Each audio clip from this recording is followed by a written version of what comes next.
1 KG ನಾಟಿ style ರುಚಿಯಾದ mutton ಸಾರು ಮಾಡೋಣವಾ? ಬಿಸಿ ಬಿಸಿ ಚಪಾತಿ, ಪರೋಟ, ರಾಗಿ ಮುದ್ದೆ, ವೈಟ್ ರೈಸ್ ಜೊತೆಗೆಲ್ಲ ಈ ರೀತಿ ಮಟನ್ ಸಾರು ಇದ್ರೆ ಅಂತೂ ಆಹಾ ಎಷ್ಟು ರುಚಿಯಾಗಿರುತ್ತೆ ಅಂದರೆ ಹೇಳೋಕ್ಕಾಗಲ್ಲ. ಮಾಡ್ಕೊಂಡು ತಿಂದು ನೋಡಿ. ಸೊ ಬನ್ನಿ ಹಾಗಿದ್ರೆ ರುಚಿಯಾಗಿರುವಂಥ ಮಟನ್ ಸಾರು ಮಾಡೋದು ಯಾವ ರೀತಿ ಅಂತ ನೋಡೋಣ. ಮಟನ್ ಸಾರು ಮಾಡ್ಕೊಳ್ಳೋದಕ್ಕೆ ನಾನಿಲ್ಲಿ 1 ಕೆಜಿ ಮಟನ್ ತೊಗೊಂಡಿದ್ದೀನಿ. ಮಟನ್ ಪೀಸಸ್ನ ಈ ರೀತಿ ಸ್ವಲ್ಪ ಮೀಡಿಯಮ್ ಪೀಸಸಲ್ಲಿ ಒಡಿಸ್ಕೊಂಡಿದ್ದೀನಿ. ಮಟನ್ನ ನೀಟಾಗಿ ತೊಳೆದ್ಬಿಟ್ಟು ತೆಗೆದಿಟ್ಕೊಳ್ಳಿ. ಈಗ ಗ್ಯಾಸ್ ಸ್ಟವ್ ಮೇಲೆ ಒಂದು ಪ್ಯಾನ್ ಇಟ್ಕೊಂಡು 3 ಟೀ ಸ್ಪೂನ್ ಎಣ್ಣೆ ಸೇರಿಸ್ಕೊಂಡು ಮೀಡಿಯಮ್ ಸೈಜ್ದು 2 ಈರುಳ್ಳಿ, 2 ಗಡ್ಡೆ ಬೆಳ್ಳುಳ್ಳಿ, 2 ಇಂಚು ಶುಂಠಿ, 2 ಮೆಣಸಿನ್ಕಾಯಿ, 3ರಿಂದ 4 ಬ್ಯಾಡಗೆ ಮೆಣಸಿನ್ಕಾಯಿನ ಸೇರಿಸ್ಬಿಟ್ಟು ಇದೆಲ್ಲವನ್ನು ಚೆನ್ನಾಗಿ ಫ್ರೈ ಮಾಡ್ಕೊಳ್ಬೇಕು. ಬ್ಯಾಡಗೆ ಮೆಣಸಿನ್ಕಾಯಿನ ಸೇರಿಸ್ಕೊಳ್ಳೋದ್ರಿಂದ ನೀವು ಮಾಡುವಂಥ ಸಾಂಬಾರ್ ಕಲರ್ ಚೆನ್ನಾಗಿ ಬರುತ್ತೆ, ಟೇಸ್ಟ್ ಕೂಡ ಚೆನ್ನಾಗಿರುತ್ತೆ. ಮಟನ್ ಸಾರಿಗೆ ಈ ರೀತಿ ಮಸಾಲೆ ಎಲ್ಲ ಫ್ರೈ ಮಾಡಿಬಿಟ್ಟು ರುಬ್ಬಿ ಮಾಡೋದ್ರಿಂದ ತುಂಬಾ ರುಚಿಯಾಗಿರುತ್ತೆ. ನೋಡಿ, ತುಂಬ ಹೊತ್ತೇನು ಫ್ರೈ ಮಾಡೋದು ಬೇಡ, ಒಂದು 2-3 ನಿಮಿಷ ಫ್ರೈ ಮಾಡಿಕೊಂಡು ಸ್ವಲ್ಪ ಪುದೀನ ಸೇರಿಸ್ಬಿಟ್ಟು ಮಿಕ್ಸ್ ಮಾಡ್ಕೊಳ್ಳಿ. ಇದರ ಜೊತೆಗೇ 1 ಟೀ ಸ್ಪೂನ್ ಕಾಳು ಮೆಣಸು, 1 ಪೀಸ್ ಚಕ್ಕೆ, 4ರಿಂದ 5 ಲವಂಗ, 2 ಏಲಕ್ಕಿ, 1 ಟೀ ಸ್ಪೂನ್ ಗಸಗಸೆ, 2 ಟೇಬಲ್ ಸ್ಪೂನ್ ಹುರ್ಗಡ್ಲೆನ ಸೇರಿಸ್ಬಿಟ್ಟು ಮತ್ತೆ ಒಂದ್ಸಲ ಇದನ್ನು ಮಿಕ್ಸ್ ಮಾಡಿಕೊಂಡು ಫ್ರೈ ಮಾಡ್ಕೊಳ್ಳಿ. ಇಷ್ಟು ಫ್ರೈ ಆದರೆ ಸಾಕು. ಈಗ ಗ್ಯಾಸ್ ಫ್ಲೇಮ್ನ ಆಫ್ ಮಾಡಿಕೊಂಡು ಇದನ್ನು ಒಂದು ಮಿಕ್ಸರ್ ಜಾರ್ಗೆ ಸೇರಿಸ್ಕೊಳ್ಳಿ. ಸ್ವಲ್ಪ ತಣ್ಣಗಾದ್ಮೇಲೆ ಅರ್ಧ ಕಪ್ ತೆಂಗಿನಕಾಯಿ ಸೇರಿಸ್ಕೊಳ್ಳಿ. ನಾನಿಲ್ಲಿ ಸ್ವಲ್ಪ ಒಣ ಕೊಬ್ಬರಿನೂ ಮಿಕ್ಸ್ ಮಾಡಿಬಿಟ್ಟು ಸೇರಿಸ್ಕೊಂಡಿದ್ದೀನಿ. ಮಟನ್ ಸಾರಿಗೆ ಒಣ ಕೊಬ್ಬರಿ ಉಪಯೋಗಿಸೋದ್ರಿಂದ ರುಚಿ ತುಂಬಾ ಚೆನ್ನಾಗಿರುತ್ತೆ. ಸೊ ಫ್ರೆಶ್ ಆಗಿರುವಂಥ ತೆಂಗಿನಕಾಯಿ ಜೊತೆಗೆ ಒಂಚೂರು ಒಣ ಕೊಬ್ಬರಿನೂ ಸೇರಿಸ್ಕೊಳ್ಳಿ.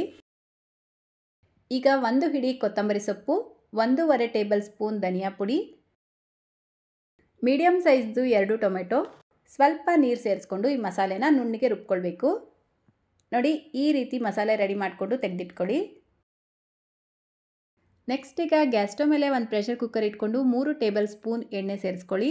ಎಣ್ಣೆ ಬಿಸಿಯಾಗಿದ್ದ ತಕ್ಷಣ ಅದಕ್ಕೆ ಒಂದು ಅರ್ಧ ಟೀ ಸ್ಪೂನ್ ಕಸೂರಿ ಮೆಥಿ ಸೇರಿಸ್ಕೊಳ್ತಾ ಇದ್ದೀನಿ. ಈ ರೀತಿ ಕಸೂರಿ ಮೆಥಿ ಸೇರಿಸ್ಕೊಳ್ಳೋದ್ರಿಂದ ಫ್ಲೇವರ್ ತುಂಬ ಚೆನ್ನಾಗಿರುತ್ತೆ. ಇದಕ್ಕೇನೆ ಈಗ ತೊಳೆದಿಟ್ಕೊಂಡಿರುವಂಥ ಮಟನ್ ಪೀಸಸ್ನ ಸೇರಿಸ್ಕೊಂಡು ರುಚಿಗೆ ತಕ್ಕಷ್ಟು ಕಲ್ಲುಪ್ಪು, ಅರ್ಧ ಟೀ ಸ್ಪೂನ್ ಅರಿಶಿನ, 1 ಟೇಬಲ್ ಸ್ಪೂನ್ ಅಚ್ಕಾರದ ಪುಡಿನ ಸೇರಿಸ್ಕೊಂಡು ಹೈ ಫ್ಲೇಮಲ್ಲಿ ಒಂದ್ಸಲ ಚೆನ್ನಾಗಿ ಮಿಕ್ಸ್ ಮಾಡಿಕೊಂಡು ಒಂದು ತಟ್ಟೆ ಮುಚ್ಚಿ 7ರಿಂದ 8 ನಿಮಿಷ ಇದನ್ನು ಫ್ರೈ ಆಗೋದಕ್ಕೆ ಬಿಡಬೇಕು. ಇನ್ ಬಿಟ್ವೀನ್ ಮಿಕ್ಸ್ ಮಾಡ್ಕೊಳ್ತಾ ಫ್ರೈ ಮಾಡ್ಕೊಳ್ಳಿ. ಈ ರೀತಿ ಮಾಡ್ಕೊಳ್ಳೋದ್ರಿಂದ ಮಟನ್ ಪೀಸಸ್ಗೆ ಉಪ್ಪು ಖಾರ ಚೆನ್ನಾಗಿ ಹಿಡಿಯುತ್ತೆ. ನೋಡಿ, ಕರೆಕ್ಟಾಗಿ 7-8 ನಿಮಿಷಕ್ಕೆ ನಾವು ಸೇರಿಸಿರುವಂಥ ಮಟನ್ ಪೀಸಸ್ ಚೆನ್ನಾಗಿ ಫ್ರೈ ಆಗಿ ಇದರಲ್ಲಿರುವಂಥ ನೀರು ಕೂಡ ಸಪ್ರೇಟ್ ಆಗಿರುತ್ತೆ. ಈಗ ಇದಕ್ಕೆ ಮೊದಲೇ ರುಬ್ಬಿಟ್ಕೊಂಡಿರುವಂಥ ಮಸಾಲೆ ಪೇಸ್ಟ್ನ ಸೇರಿಸ್ಕೊಂಡು ಮತ್ತೆ ಒಂದು 3ರಿಂದ 4 ನಿಮಿಷ ಈ ಮಸಾಲೆ ಜೊತೆಗೇ ಮಟನ್ ಪೀಸಸ್ನ ಮಿಕ್ಸ್ ಮಾಡ್ಕೊಳ್ತಾ ಫ್ರೈ ಮಾಡ್ಕೊಳ್ಬೇಕು. ಮಸಾಲೆನ ಈ ರೀತಿ ಚೆನ್ನಾಗಿ ಫ್ರೈ ಮಾಡಿದಷ್ಟು ಮಟನ್ ಸಾರು ರುಚಿ ಚೆನ್ನಾಗಿರುತ್ತೆ.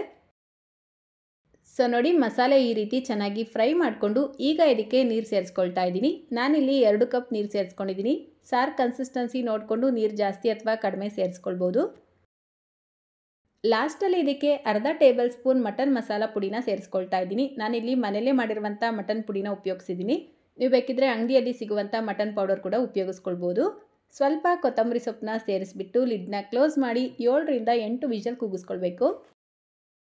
ನೋಡಿ, ಕರೆಕ್ಟಾಗಿ 7-8 ವಿಷಲ್ ಕೂಗಿಸ್ಕೊಂಡಿದ್ದೀನಿ. ಕುಕ್ಕರ್ ಪೂರ್ತಿಯಾಗಿ ಪ್ರೆಷರ್ ರಿಲೀಸ್ ಆದಮೇಲೆ ಲಿಡ್ ಓಪನ್ ಮಾಡಿಕೊಂಡ್ರೆ ಘಮ ಘಮ ಅಂತ ಸಖತ್ ಟೇಸ್ಟಿಯಾಗಿರುವಂಥ ಮಟನ್ ಸಾರು ರೆಡಿಯಾಗಿರುತ್ತೆ. ಈ ಮಟನ್ ಸಾರು ಕಲರ್ ಆಗಿರ್ಬೋದು, ಟೇಸ್ಟ್ ಆಗಿರ್ಬೋದು, ಫ್ಲೇವರ್ ಆಗಿರ್ಬೋದು ಎಕ್ಸಲೆಂಟಾಗಿರುತ್ತೆ ಸ್ನೇಹಿತರೆ. ಸೊ ಮಿಸ್ ಮಾಡ್ದಿರ ಒಂದ್ಸಲ ಈ ರೀತಿ ಮಟನ್ ಸಾರನ್ನ ಟ್ರೈ ಮಾಡಿ, ಖಂಡಿತ ಎಲ್ಲರಿಗೂ ಇಷ್ಟ ಆಗುತ್ತೆ. ನೀವು ಇದೇ ರೀತಿ ಮಟನ್ ಸಾರು ಮಾಡ್ತೀರಾ ಅಥವಾ ಡಿಫ್ರೆಂಟಾಗಿ ಮಾಡ್ತೀರಾ ಅನ್ನೋದನ್ನು ಕಮೆಂಟ್ ಮಾಡಿ ತಿಳಿಸಿ. ರೆಸಿಪಿ ಇಷ್ಟ ಆಗಿದ್ರೆ ಲೈಕ್, ಶೇರ್, ಕಮೆಂಟ್ ಮಾಡೋದನ್ನು ಮರಿಬೇಡಿ. ಚಾನಲ್ನ ಹೊಸದಾಗಿ ನೋಡ್ತಾ ಇದ್ರೆ ಸಬ್ಸ್ಕ್ರೈಬ್ ಮಾಡ್ಕೊಳ್ಳಿ. ಫೇಸ್ಬುಕ್ಕಲ್ಲಿ ನೋಡ್ತಾ ಇದ್ರೆ ಫಾಲೋ ಮಾಡಿ ಅಂತ ಹೇಳ್ತಾ ಇದೇ ರೀತಿ ಮತ್ತೊಂದು ರೆಸಿಪಿಯೊಂದಿಗೆ ಸಿಗೋಣ. Thank you.